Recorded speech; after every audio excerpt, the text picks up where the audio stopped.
In our 5th year of marriage, my wife forced me to divorce her for the sake of the puppy boyfriend she was keeping outside. Blinded by rage, I got into a car accident. When I woke up, I realized I had lost my memory. Staring at the divorce agreement in front of me, I read it several times, then decisively signed it. Are we going to get divorced right now? Laura was stunned. Chapter 1. Laura walked in while I was still spacing out. It had taken me 2 days in this hospital bed to come to terms with the fact that my wife was a billionaire CEO and had a puppy boyfriend outside our marriage. Looking at the noble and beautiful woman in front of me, I couldn't blame my past self for being so obsessed with her. She really was stunning. Laura narrowed her eyes at me suspiciously. You really lost your memory? I nodded. Didn't you have the doctor check me like a dozen times? Laura said coldly. Elias, you better not be playing games with me. I was speechless. Did she seriously think I was faking my amnesia? So, how much money are you planning to give me in the divorce settlement? Since I couldn't keep her, I might as well keep the money. Laura looked at me like I'd lost my mind. What did you just say? You agreed to the divorce?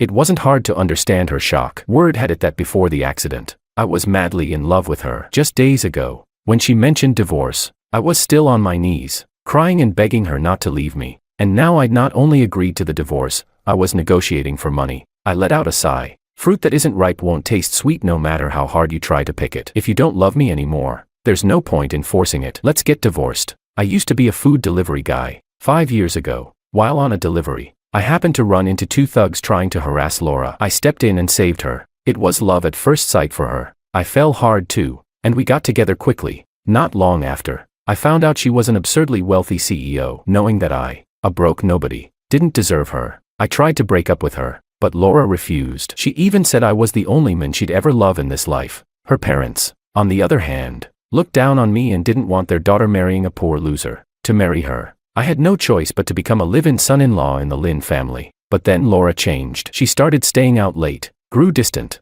and eventually demanded a divorce, all for the sake of her puppy boyfriend. And I continued loving her hopelessly, until the accident took my memories away. I clicked my tongue twice. If women could be trusted, pigs would climb trees. Laura eyed me suspiciously for a long while before finally pulling out the divorce papers. I opened the agreement and rubbed my eyes in disbelief, worried I'd misread a zero. Holy crap, 90 million.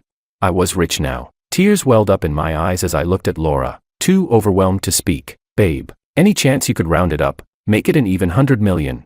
Laura was completely stunned, then frowned in annoyance. Seeing that, I gave up bargaining and cleared my throat awkwardly. It's fine. Really, this is a lucky number anyway. Worried she might change her mind, I quickly picked up the pen and signed my name at lightning speed. Are we going to the registry now? Laura had kept a puppy boyfriend while we were still married, which was a huge emotional blow to me. So the 90 million breakup settlement was totally justified. She glanced at my hospital gown and reminded me, you're still admitted here, right? I almost forgot I was still a patient. Then let's finalize the divorce after I'm discharged. Laura didn't respond. With a cold expression, she turned and walked out. As soon as she left, I looked down and counted the money again, grinning while imagining how I'd spend that massive fortune. Chapter 2. 10 minutes later, my buddy Pablo walked in with a lunchbox. Elias, time to eat. I glanced at it, a cheap 10 yuan takeaway meal. Just looking at it killed my appetite. I'm not eating that. Go to the 5-star hotel next door and bring me 2 portions of premium seafood. Pablo's eyes widened. Are you nuts? That'll cost thousands. I held up the divorce agreement for him to see. You see this? Laura gave me 90 million as a breakup settlement. I can eat whatever I damn well want. Pablo's eyes lit up as soon as he saw the number. Holy crap. Bro, you hit the jackpot. The Lin family was indeed wealthy, but as a live-in son-in-law, I'd always been treated like an outsider. Pablo knew all too well that I'd basically been living under someone else's roof all these years. He suddenly asked, you agreed to the divorce, don't you love Laura anymore?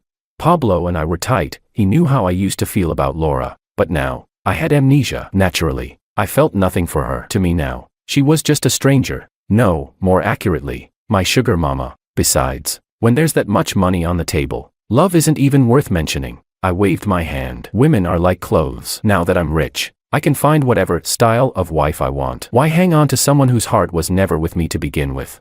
I raised an eyebrow. Once the money hits my account, bro, we're eating good and living better. Pablo nodded excitedly. I'll go get you that fancy seafood right now. My injuries weren't that serious, just a bump on the head that caused my memory loss. Doctors couldn't determine the exact cause, but said I could be discharged anytime. So the next day, I went home. As soon as I stepped inside, I saw a young man standing in the living room, baby-faced, soft-skinned. Couldn't be more than 20-something. Rumor had it he was a college student. Must be Romeo, Laura's puppy boyfriend. Laura and I hadn't even officially divorced yet, and this kid already acted like he owned the place. The nerve. When Romeo saw me, his eyes flashed with contempt. I couldn't be bothered with him, but he made the first move, picking a fight. Some people just don't get it. You've already been dumped. Why are you still clinging on? My temper flared instantly. I marched up to him. And who the hell are you? Exactly. Get out. Romeo was just about to reply when he suddenly dropped to the floor, sitting there pitifully, looking up at me like a victim. I really love Laura, bro. Please let us be together. I'm begging you. Laura rushed over, looking flustered. Romeo, what happened? Romeo shook his head, putting on a good boy act. I'm fine. Laura, don't blame Elias. He didn't mean to push me. Laura turned to me, furious. Elias, what the hell is wrong with you? Try laying another finger on Romeo and see what happens.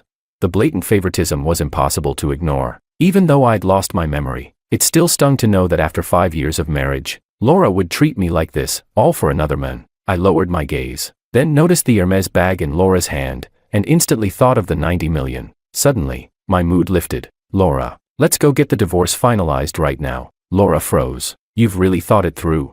A question mark practically popped up over my head. Didn't we already agree? Once I was discharged, we'd go finalize the divorce. Laura glanced at Romeo. Yes, I want a divorce. Romeo turned his head, looking at me with smug satisfaction. I sneered inwardly, knowing the kind of woman Laura was. Romeo definitely wouldn't be her last man. What the hell was he so proud about? Half an hour later, Laura and I arrived at the civil affairs office. There weren't many people getting divorced today, so it was soon our turn. But the clerk told us that the divorce couldn't be processed until 30 days later. That's when I found out, apparently, there's a mandatory cooling-off period for divorce now. I was instantly anxious. We couldn't get divorced right away. Is there any way you could speed things up? I asked. We're in a hurry. No need to cool off. We'd rather die than stay married. At that, Laura's beautiful face instantly darkened. The staffer looked apologetic. Sorry, sir. We have to follow standard procedures. As we walked out of the office, Laura turned and asked me, You're really that eager to divorce me? I shrugged. Come on. If we don't get divorced soon, how's your puppy boyfriend supposed to become your official man? Laura was speechless. That evening, when Laura came back from work, I was sitting at the table, enjoying a feast. Even though we couldn't get the divorce today, the gourmet food completely cured my bad mood. Seeing me eat, Laura looked a bit surprised. I glanced at her and instantly understood why. Earlier, when I asked the maid to serve the food, she'd mentioned I usually waited for Laura to come home before eating. Yeah, not anymore. I had zero interest in starving just to keep up some fake ritual. I told the maid to serve dinner immediately. Laura pinched the bridge of her nose and, like it was second nature, gave me an order. Go make me a cup of hangover tea. I replied without even looking up. I don't know how. Make it yourself. Laura stared at me, clearly shocked. She hadn't expected me to say no. After all, the old me had been hopelessly in love with her, hanging on her every word, never daring to disobey. If she said east, I wouldn't dare even glance west. Her words were practically sacred law to me. Laura's voice turned cold. Elias, what's that supposed to mean?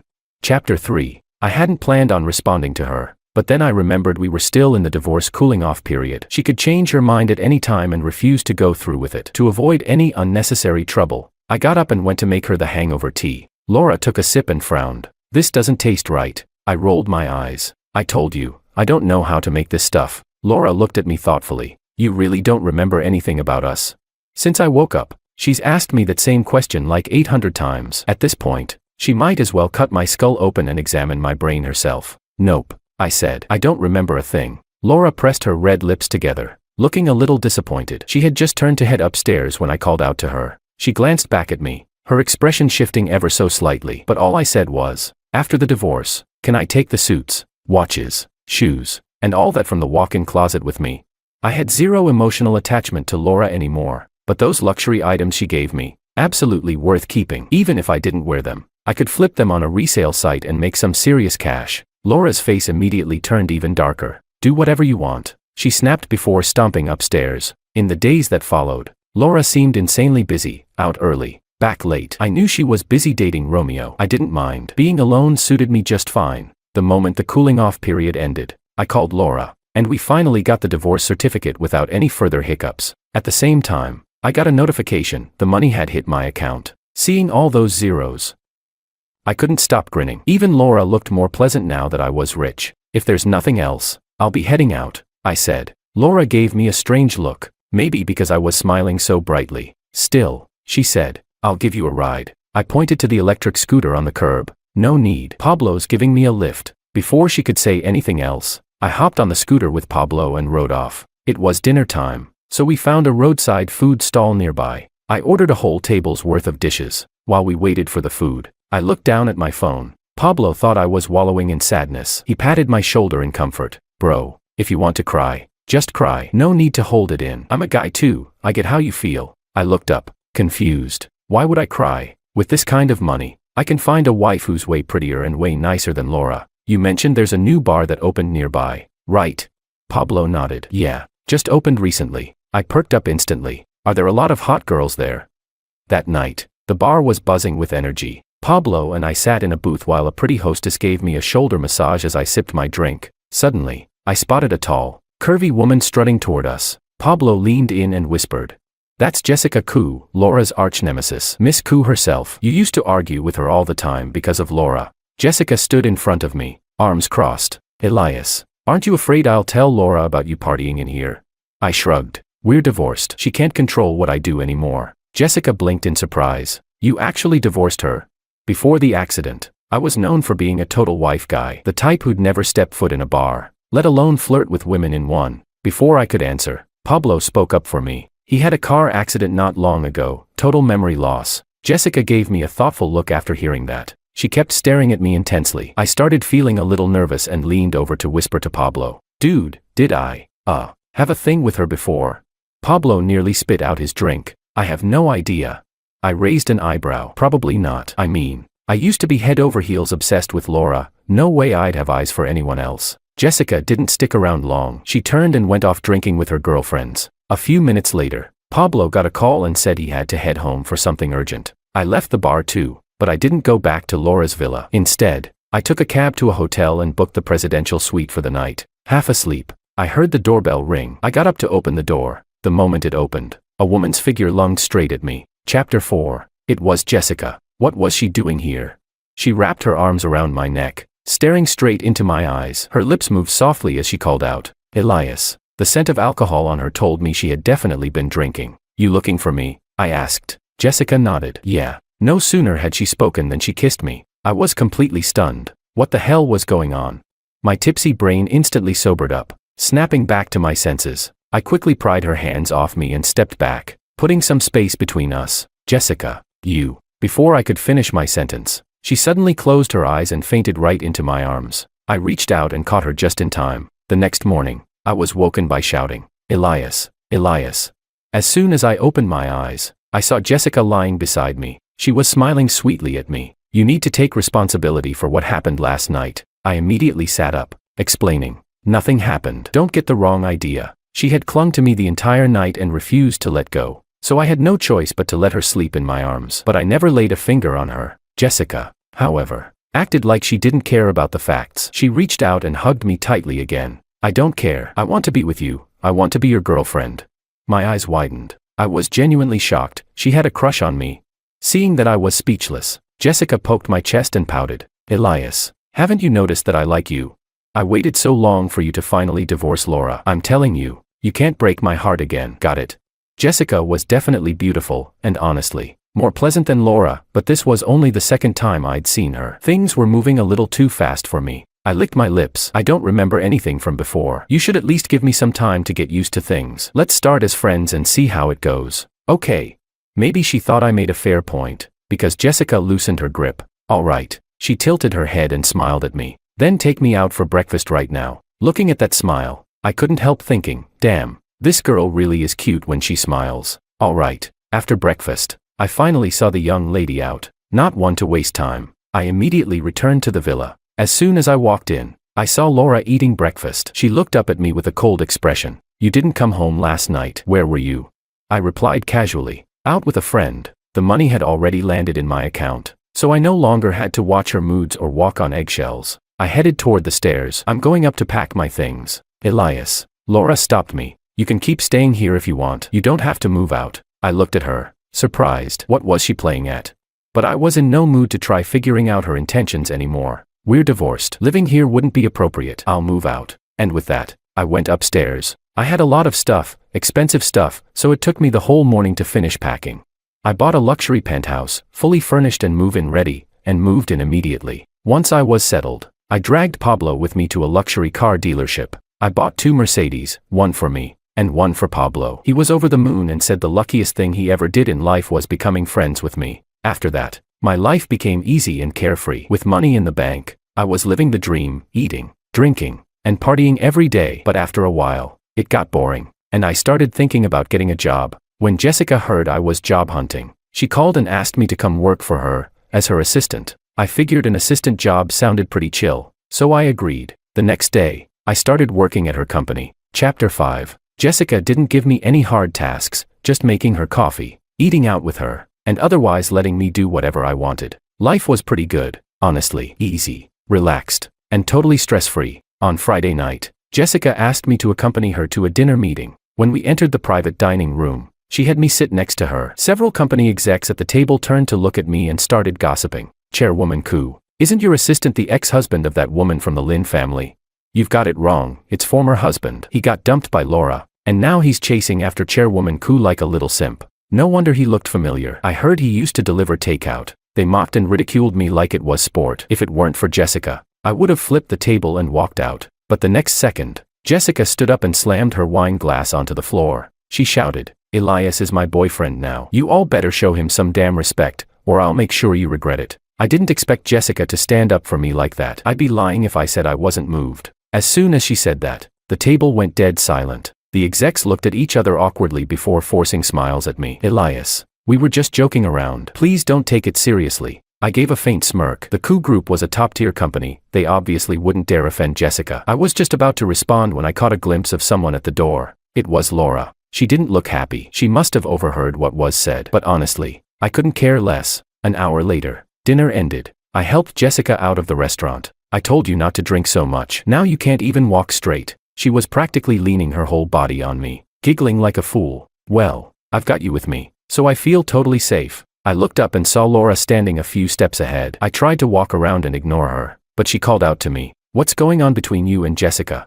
I was fed up with her. She was the one who cheated on me, made me the fool in the relationship, and now she's acting like I owe her an explanation. What a joke. "That's my personal business." Laura frowned. "Elias, you weren't like this before." I chuckled. "Miss Lin, have you forgotten? I have amnesia. I don't remember a damn thing about the past." With that, I walked away with Jessica. The next morning, when Jessica woke up, I was in the kitchen making porridge. I glanced back at her. "It's just about ready." She gave me a kiss. "I'll go brush my teeth and wash my face." Then, after she left, I touched the spot where she kissed me. My face felt a little hot. A few minutes later, the doorbell rang. I went to open it, and saw Laura standing outside, holding breakfast. She smiled and held it out to me. "Elias, I bought your favorite, meat buns. Let's eat together." I looked at her coolly. "I don't like meat buns." Laura didn't believe it. "That's impossible. You used to buy them all the time." I replied lazily. "Maybe it was you who liked them. That's why I bought them." Her smile stiffened. I'd hit the nail on the head.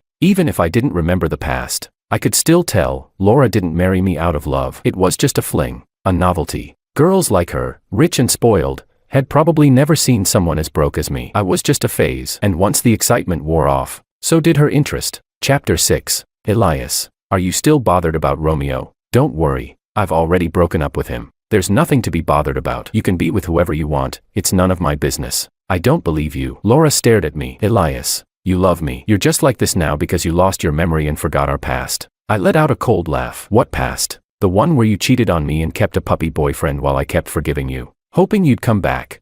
Laura's face turned pale. That's not true. I know I was wrong. Please give me another chance. Elias, who is it? Jessica walked over and wrapped her arms around me. When Laura saw Jessica, she swayed a little, like she couldn't accept what she was seeing. You really are with Jessica now? Before I could respond, Jessica chuckled and said, Laura, you're already divorced from Elias. You've got no business meddling in his life anymore. I heard you've been getting pretty cozy with that 20-year-old college boy. So why are you still hung up on my boyfriend now?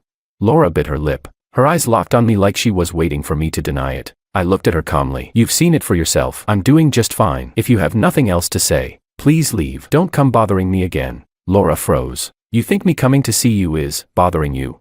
Without even thinking, I said, yes. Her eyes instantly reddened. She turned and stumbled away. I shut the door and walked back to the kitchen. Jessica followed behind me. After hesitating a moment, she asked, Elias, do you ever wish to remember the past? I was stirring the porridge and didn't look at her, just shook my head. No, I'm perfectly satisfied with how things are now. Forgetting Laura and sealing away that failed marriage, honestly, it's been a blessing. Sometimes, you've got to learn to let go of yourself if you want to be happy. Jessica breathed a sigh of relief. I got along really well with Jessica. I enjoyed cooking, and after work, I'd go buy groceries and make meals for her. Because of that, she even moved into my place to enjoy the food fresh from the kitchen. I couldn't help but tease her. Aren't you afraid of the gossip? A single girl moving in with a guy. Jessica didn't care in the slightest. What's there to be afraid of? I don't live for other people's opinions. One afternoon, we went out for lunch. Unexpectedly, we ran into Laura and Romeo, but from the looks of it, it wasn't a date. They were clearly arguing. Laura suddenly stood up and shouted, I said it's over. Stop trying to contact me. Romeo stood up too and grabbed her hand. Laura, I don't agree to breaking up. If there's something about me you don't like, just say it, I'll change. Okay. Pablo had told me before that Romeo came from a poor background. Ever since Laura picked him up, his life had drastically improved, so of course he didn't want to let go. But I wasn't surprised she was dumping him. Women like Laura, rich, spoiled, used to getting what they want, they're just playing around. It's never going to be forever with any one man. Laura yanked her hand away and said coldly, I told you it's over. Don't cling to me. She turned around and spotted me and Jessica. Her expression changed slightly. Romeo also saw me, and his face twisted with anger. It must be because of you. You said something to Laura that made her dump me. As he spoke, he raised his hand to hit me. I dodged easily, and he ended up falling flat on the ground. I frowned. Your drama has nothing to do with me. Don't drag me into your mess. Laura stepped forward and grabbed my arm. Romeo, listen carefully. The man I love is my husband. You'll never be able to compare to him. Chapter 7. I really couldn't understand what Laura was trying to pull this time. Jessica looked at her with visible annoyance. Miss Lynn, you and Elias have been divorced for a while now. He's my boyfriend, my future husband. Please show some self-respect. I pulled my arm out of Laura's grip. Stop talking nonsense. Go play with your puppy boyfriend. Jessica smiled in satisfaction and said to me, Darling, let's go eat somewhere else. I had no desire to stay there either. I turned to leave when suddenly I heard Laura yell out, Elias, watch out. I looked back and saw her lying on the floor, blood dripping down her forehead. The sight was shocking. Romeo stood nearby, holding a wine bottle, completely panicked. The next moment, he dropped the bottle and ran for it. It was obvious he had intended to attack me. Laura got hurt trying to protect me. Over half an hour later, I stood by Laura's hospital bed. Her forehead was wrapped in white gauze, and she looked pale and fragile. If there's nothing else, I'll head out. You should get some rest. Elias. Laura stopped me. Do you not love me anymore? I couldn't help but laugh. How could she even ask me that? Did she really think I was born just to revolve around her? Or that just because she got injured saving me, I'd be so touched that I'd run back into her arms? What a joke. Laura, the moment you betrayed me, we were done. I never believed she truly loved me. It was all possessiveness. She just couldn't stand that I might love someone else. Laura began to cry. Elias, if you hadn't had that car accident, if you hadn't lost your memory, you wouldn't be like this now. No matter how badly I treated you before, you never would have left me. It was the first time I'd seen her cry. She was truly upset this time. Amnesia or not, the result would have been the same. I was never going to stand in place forever, waiting for you. She burst into louder sobs. Watching her cry just irritated me. I know clearly that whatever we had is over. Even if I get my memory back one day, I'll never regret the choice I made today. Leaving the hospital room, I saw Jessica sitting quietly on a bench. I walked over, and she lifted her head. Is Laura okay? I sat down beside her. She'll be fine, just needs a few days of rest. Jessica responded with a soft, oh, and fell silent. After a while, she asked, Laura got hurt trying to save you. Did that move you? I thought, what's with this gloomy look? Could it be she's worried I'll go back to Laura? No. If she hadn't been messing around with Romeo in the first place, none of this would have happened. I took Jessica's hand. Don't overthink things. I'm not the kind of guy who eats where he's already thrown away the food. Jessica gave a little smile. Well then, I'm relieved. I raised an eyebrow. I thought Laura would finally give up and stop bothering me, but I was wrong. That evening, Jessica and I were walking out of the office when, from a distance, we spotted her. Laura was standing there, holding a bouquet of roses. She looked straight at me. Elias, you were the one who proposed to me back then. Now it's my turn. Will you marry me again? She held up a delicate gift box with a dazzling ring inside. A crowd had gathered, some were Capyy Group employees. Laura continued. Elias, I really do love you. I wouldn't have been with you otherwise. Everything that happened before. I was confused. I lost my mind. But now I'm clear, Riyadh. I just want to be with you. I want to prove to everyone that my love for you is real. Chapter 8. I knew exactly what Laura was trying to do. This whole spectacle was meant to pressure me into remarrying her. Jessica, clearly upset, let go of my hand in frustration. I looked at Laura, and under her hopeful gaze, I suddenly pulled Jessica into my arms and kissed her. Jessica froze. It took her quite a while to react. The bouquet and ring in Laura's hands fell to the ground, and her expression was one of pure disbelief. I finally let go of Jessica and said gently, "Silly girl, you're the one I love. No more getting jealous, okay?" Jessica blushed and snuggled into my chest. When I looked back at Laura again, I noticed her eyes had gone red. I hadn't just turned down her proposal, I had kissed Jessica in front of everyone. That was as good as slapping her across the face. Her voice trembled. "Elias, you really don't want me anymore." I held Jessica's hand and replied coldly, "Laura, don't ask questions that no longer matter. My girlfriend wouldn't like that." Laura looked like she was about to collapse. Staggering backward a few steps, I sighed. "Let it go, Laura." With that, I led Jessica toward the car. Even as we drove away, Laura remained frozen in place, not moving an inch despite all the people whispering around her. Suddenly, heavy rain began to pour from the sky. The crowd scattered, but she didn't budge. Watching that scene, I felt nothing, like I was just seeing a stranger. I realized then that it must be because I didn't love Laura anymore. That's why. Whether she cheated on me with Romeo or cried and begged for another chance, I remained completely indifferent. After that day, I didn't see Laura again. I heard she fell seriously ill and was in the hospital for 2 weeks. After Jessica and I officially got together, she suggested I help her manage the company, but I turned her down. I didn't like sitting in an office all day staring at spreadsheets and reports. I loved food, and after careful thought, I decided to open a restaurant. Jessica fully supported me. "As long as it's something you truly love doing, I'll support you with everything I've got." I smiled and patted her head. That was the difference between her and Laura. With Jessica, I didn't have to pretend. I could be completely, unapologetically myself. Jessica even gave me some money to start the business, saying she wanted to be the biggest investor. "If it makes a profit, it's yours. If it loses money, I'll take the hit." I laughed and pulled her into a hug. "Marrying a woman like you, I've truly struck gold." Jessica shyly punched my chest, her blushing face full of sweetness. "Who's marrying you? You haven't even proposed yet." I pulled out a dazzling diamond ring from my pocket. "Is it shiny enough? Do you like it? Will you marry me?" Jessica burst into tears the moment she saw the ring. She hadn't expected me to actually propose. Through choked sobs, she asked, "Are you serious?"